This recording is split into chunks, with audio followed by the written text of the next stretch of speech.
Tous les habitants de l'Azawad à s'y rendre sur le terrain pour contribuer à l'effort de guerre dans le but de défendre et protéger la patrie et ainsi reprendre le contrôle de l'ensemble du territoire national azawadien. Par ces mots, la coordination des mouvements de l'Azawad, SEMA, une alliance de groupes à dominante touareg, s'est dit être en guerre avec l'État du Mali. C'est lundi 11 juillet publié par l'AFP. Au petit matin, dans leurs différents lieux de travail, la population malienne, consciente des dommages de ce que cela peut engendrer, mais néanmoins disposée à aller en front. Qui veut la paix prépare la guerre, c'est normal quoi. Nous guerre déclenchée contre le Mali, il n'y a pas de problème, on est prêt vraiment à les affronter quoi. Ça c'est normal. Parce qu'il va y avoir attaquer quoi.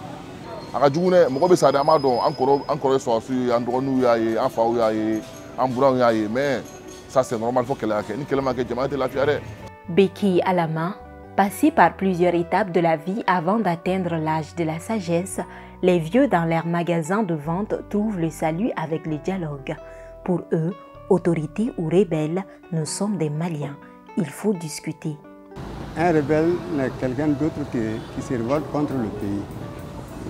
Qu'il soit rebelle ou bien que les autorités en place, est-il sûr qu'il est malien? Nous sommes tous maliens.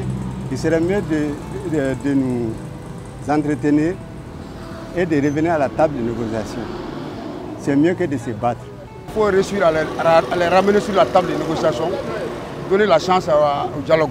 Dans cette confrontation, le Mali n'a rien à gagner. Ce sont les enfants du Mali, il faut savoir les ramener sur la table de négociation. Figure révoltante de toute opposition au Mali pour M. Diallo, non moins secrétaire administratif du mouvement Yerewolo, il ne doit exister qu'une seule armée sur le sol du Mali qui est l'armée malienne. Les choix des voies est libre, mais les conséquences s'en suivront. C'est simplement de dire et de rappeler que le Mali est dans un processus de reconquête du territoire. Et dans son processus de reconquête,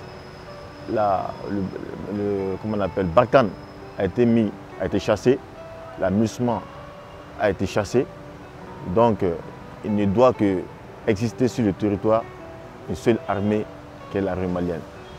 Donc dans ces conditions, tous ceux-là qui vont refuser de laisser les armes seront face clairement à une armée qui va choisir la voie de la violence. Et c'est un choix, soit c'est pacifique, soit c'est violent. Expert en droit de conflit, aussi chercheur indépendant en relations internationales, M. Diarra analyse le communiqué en 3 niveaux. Pour lui, l'élément déclencheur est le départ de l'organisation à vocation internationale, la MINUSMA, qui était la garante de l'accord issu du processus d'Alger. Alors, avec le départ de la mission, il y a eu ce communiqué. On peut l'analyser également à 3 niveaux.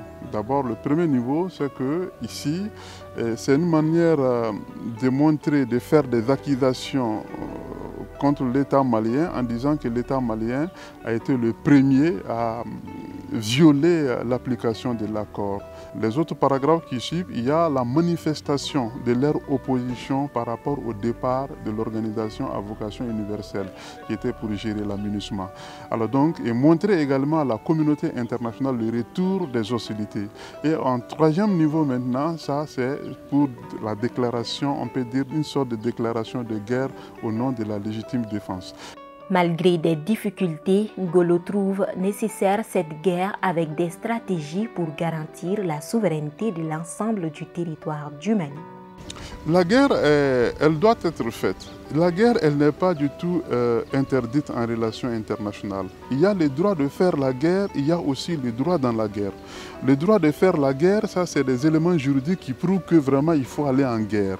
Si le Mali ne fait pas cette guerre, le Mali va abandonner ce territoire.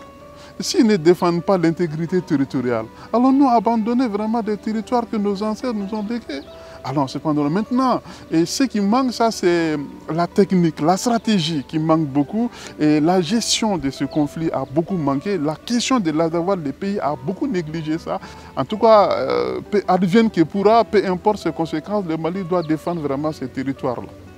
Le Mali indépendant depuis 1960 couvre une superficie de 1 241 000 km². Une des exigences des séparatistes est de couvrir plus de 800 000 km² avec Gao comme capitale. La question de déposer du droit de l'autodétermination du peuple est un point majeur du communiqué. Mais le gouvernement malien n'a toujours pas donné recours à la déclaration. Reste à savoir si le gouvernement compte répondre, mais depuis le front reste ouvert aux hostilités.